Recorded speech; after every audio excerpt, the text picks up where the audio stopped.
नमस्कार दोस्तों, स्वागत है आपका द पॉलिटिकल टेस्ट में और मैं हूं अजय सिन्हा। दोस्तों, गरीब की थाली में पुलाव है, लगता है फिर कहीं चुनाव है।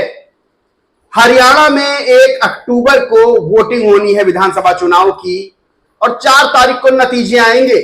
लेकिन उससे पहले किस तरह से राजनीति की जा रही है, किस तरह से राजनीतिक तस्वीरें सामने आ रही हैं, उन पर सवाल खड़े हो रहे हैं। देश की बेटी विनेश फोगाट ने ओलंपिक में जबरदस्त प्रदर्शन किया, लेकिन बदकिस्मती रही कि 100 ग्राम वजन ज्यादा होने के चलते विनेश फोगाट को डिस्क्वालीफाई कर दिया गया। डिस्क्वालीफाई होने से जो उनका पदक था, यानी फाइनल उनको खेलना था, जीतती तो गोल्ड मिलता, हारती तो रजत मिलता, लेकिन डिस्क्वालीफाई होने से उनको कोई भी पदक नहीं मिला। इस मामले में जो वहां की कोर्ट है उसमें सुनवाई भी हुई, लेकिन विनेश फोगाट को निराशा हाथ लगी। और सिर्फ विनेश फोगाट को ही नहीं बल्कि पूरे भारत को, 150 करोड़ लोगों को निराशा हाथ लगी, क्योंकि हर कोई चाहता था कि विनेश फोगाट स्वर्ण पदक लाएं और स्वर्ण नहीं तो डिस्क्वालीफाई होने के बाद रजत पदक तो लाएं। लेकिन दोस्तों, विनेश फोगाट का दिल टूटा और सिर्फ विनेश फोगाट का ही नहीं बल्कि हर भारतीय का दिल टूटा। लेकिन अब जब विनेश फोगाट देश में वापस आई तो उनका भव्य स्वागत किया गया और किया भी जाना चाहिए था। लेकिन किस तरह से इसको कथित रूप से कांग्रेस ने हाईजैक कर लिया, वो तस्वीरें सबके सामने आई। दीपेंद्र सिंह हुड्डा, जो कि कांग्रेस के नेता हैं, सांसद हैं, उन्होंने किस तरह से विनेश फोगाट के साथ जीप में, खुली जीप में बैठकर उनका स्वागत समारोह किया, उनको गदा दिया और खुद किस तरह से अपने चुनावी कैंपेन की कथित रूप से एक शुरुआत की है, वो सवालिया निशान खड़े करता है कि क्या खेल भी अब राजनीति से अछूता नहीं है।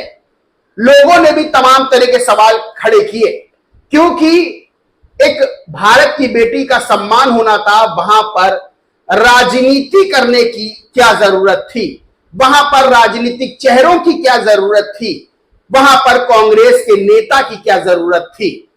अगर दीपेंद्र हुड्डा वहां आए भी थे विनेश फोगाट का स्वागत करने, तो उनको स्वागत कर देना चाहिए था और किनारे हट जाना चाहिए था।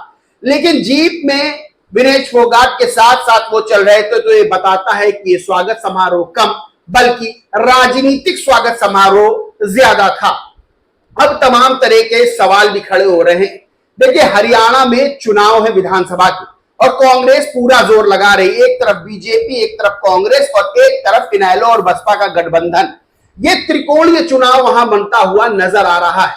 लेकिन जिस तरह से कांग्रेस कथित तौर पर एक पॉलिटिक्स, गंदी पॉलिटिक्स कर रही है, उसकी तस्वीरें सामने आई हैं। क्योंकि दीपेंद्र सिंह हुड्डा ने जो वहां पर विनेश फोगाट के साथ अपने राजनीतिक कैंपेन की, चुनावी कैंपेन की शुरुआत की, वो सवाल खड़े हो रहे हैं। और उसमें एक आध तस्वीरें ऐसी भी आई जहां पर बजरंग पुनिया तिरंगे पर जूता रख के खड़े नजर आए।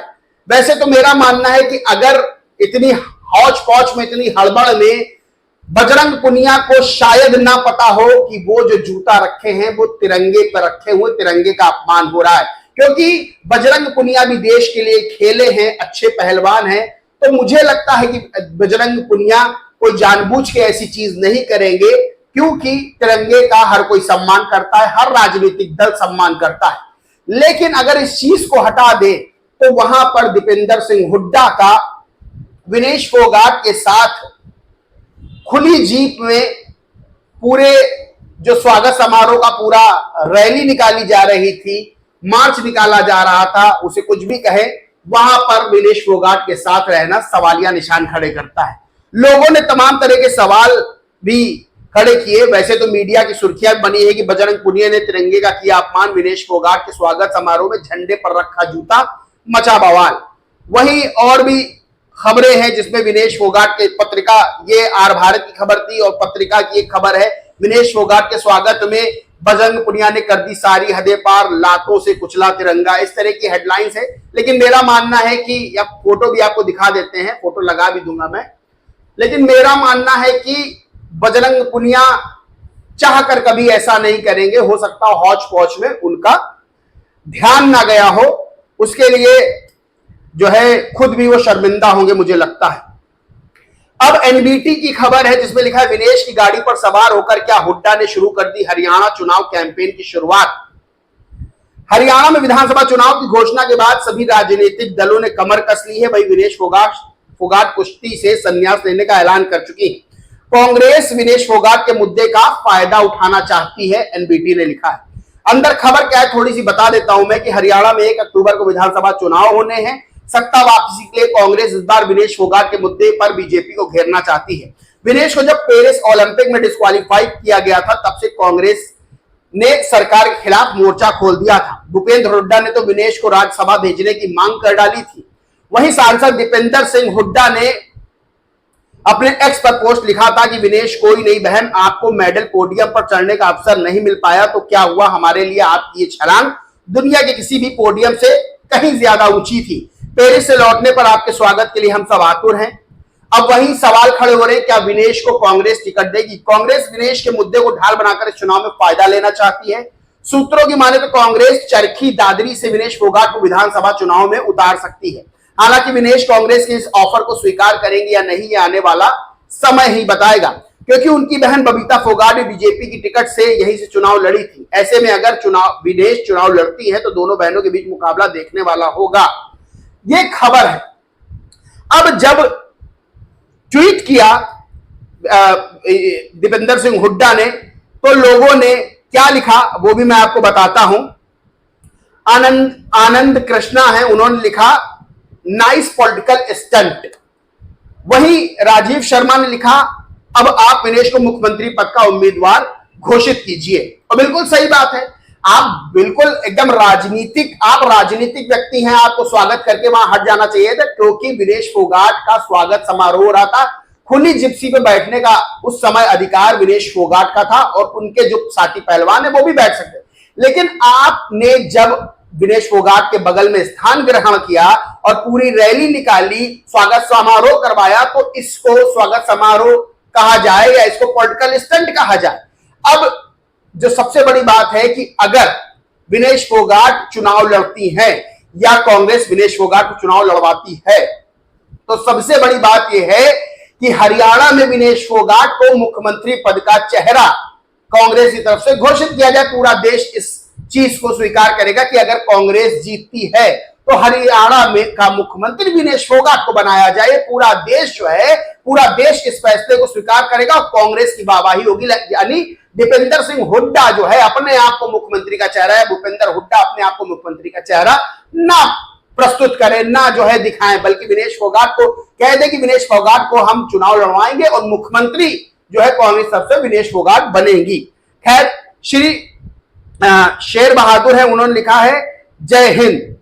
श्री ऑप्टिमस प्राइम है, उन्होंने लिखा विनेश को मुख्यमंत्री पद का उम्मीदवार बनाओ, खुद उप मुख्यमंत्री बनो अगर सच में विनेश का साथ हो, वरना वोट बैंक की गंदी राजनीति मत करो। वही राकेश दुबे ने लिखा दीपेंद्र तू इतना भोला भी नहीं है गिफ्ट देने के लिए, असली मकसद क्या है वो बता। इसी तरह जो है दीपक कुमार, उन्होंने लिखा इतनी भी राजनीति ना करो, सर हो गया बस। She is pride of our Haryana and you try to use for election not fair. इतने ट्वीट करने की जरूरत क्या है, जस्ट फॉर इलेक्शन। वही इंदर सिंह ने बजरंग पुनिया की फोटो लगा के लिखा कि तिरंगा जूते के नीचे, जिसमें वो जो है तिरंगे पर खड़े हुए नजर आ रहे हैं। तो सवाल तमाम खड़े हो रहे हैं कि विनेश फोगाट के स्वागत समारोह को कांग्रेस ने जो है वो चुनावी स्टंट बना दिया, चुनावी कैंपेन की शुरुआत कर दी। सबसे बड़ा सवाल यही खड़ा होता है कि क्या इस तरह से देश की राजनीति चलेगी, क्या इस तरह से राजनीतिक दल राजनीति करेंगे, और सबसे बड़ी बात यह सवाल यह भी खड़ा होता है कि क्या खेल का भविष्य राजनीति के साए में इसी तरह दबता रहेगा। ये सवाल खड़े होते हैं और सवाल कांग्रेस पे भी खड़ा होता है कि कांग्रेस के नेता विनेश फोगाट का स्वागत करने पहुंचते हैं और हर राजनीतिक दल को पहुंचना चाहिए था, वहां पर उसका क्रेडिट नहीं लेना चाहिए था, क्योंकि जो विनेश फोगाट ने मेहनत की, जो विनेश फोगाट ने फाइट्स जीती, वो विनेश फोगाट ने अपने बाजुओं के दम पर जीती है, किसी राजनीतिक दल के दम पर नहीं जीती है। तो किसी भी राजनीतिक दल को वहां क्रेडिट लेने का अधिकार नहीं है। अब सबसे बड़ी बात यह है कि जो कांग्रेस नेता विनेश फोगाट का स्वागत करने उमड़ते हैं वो कोलकाता क्यों नहीं जाते? क्योंकि वहां तो एक बच्ची ने अपनी जिंदगी खो दी, यानी यहां विनेश फोगाट बेटी ने अपना मेडल खोया, तो कोलकाता में एक बच्ची ने अपनी असमत खोई, आबरू खोई और अपनी जिंदगी भी खोई। लेकिन कांग्रेस वहां नहीं जाएगी क्योंकि वहां चुनाव नहीं है और वहां उनकी साथी ममता बनर्जी की सरकार है। ममता बनर्जी खुद ही अपनी सरकार के खिलाफ प्रदर्शन कर रही है। अरे भाई इस्तीफा दे दीजिए, इस्तीफा दे दीजिए। अगर आपको लगता है कि राज्य में न्याय नहीं मिल पा रहा है, आपको प्रदर्शन करने की जरूरत है, तो इस्तीफा दे दीजिए। सबसे बड़ी चीज यही है कि क्या यही है इंडिया अलायंस, क्या यही है कांग्रेस का चेहरा जो एक बेटी के स्वागत समारोह को भी पॉलिटिकल स्टंट में कथित तौर पर तब्दील कर देती है? दोस्तों सवाल यही खड़े हो रहे हैं कि हरियाणा में चुनाव है और हरियाणा में चुनाव को लेकर जो फाइट हो रही है वो बीजेपी, कांग्रेस और इनेलो बसपा गठबंधन के बीच है, यानी त्रिकोणीय मुकाबला है। लेकिन कांग्रेस जिस तरह से विनेश फोगाट को आगे करके पूरा चुनाव लड़ना चाहती है, तो मेरा तो मानना है और लोगों का भी ये कहना है कि अब विनेश फोगाट को कांग्रेस मुख्यमंत्री पद के उम्मीदवार के तौर पर सामने लाए तो एक ये है कि कांग्रेस भी मजबूत हो जाएगी और ये है कि भाई लगेगा भी कांग्रेस ने दिल से सम्मान दिया। लेकिन अगर खाली विधायकी लड़वाई जाती है, इस पूरे विनेश फोगाट के पूरे चेहरे पर पूरा चुनाव लड़ा जाता है और सिर्फ विधायकी लड़वा के या मंत्री बना के जो है कोशिश की जाती है। वैसे तो विनेश फोगाट चुनाव लड़े ना लड़े ये अभी बड़ा सवाल है, भविष्य के गर्भ में है। लेकिन कांग्रेस जो चाह रही है कथित तौर पर कि अगर उनके चेहरे पर चुनाव लड़के उनको विधायकी लड़वाई जाती है तो ये विनेश फोगाट के साथ बड़ी नाइंसाफी होगी। और सबसे बड़ी बात यह है कि विनेश फोगाट को तो मुख्यमंत्री पद का चेहरा घोषित ही किया जाए कांग्रेस की तरफ से। और सबसे बड़ी बात यह है कि जो हरियाणा का खिलाड़ी ओलंपिक खेला है सबको कांग्रेस विधायकी का चुनाव जो है वो लड़वाए, क्योंकि अगर उन खिलाड़ियों को जो ओलंपिक खेले हैं या ओलंपिक में पदक विजेता हैं वो अगर उनको कांग्रेस टिकट देकर चुनाव नहीं लड़वाती है तो ये उन खिलाड़ियों का भी बड़ा अपमान माना जाएगा। बाकी दोस्तों इस पूरे मामले पर आप क्या सोचते, क्या मानते, कमेंट करके जरूर बताएं। वीडियो अच्छा लगा हो तो लाइक करें, शेयर करें और चैनल को सब्सक्राइब नहीं किया तो सब्सक्राइब करके बेल आइकन जरूर दबा लें। जय हिंद, जय भारत।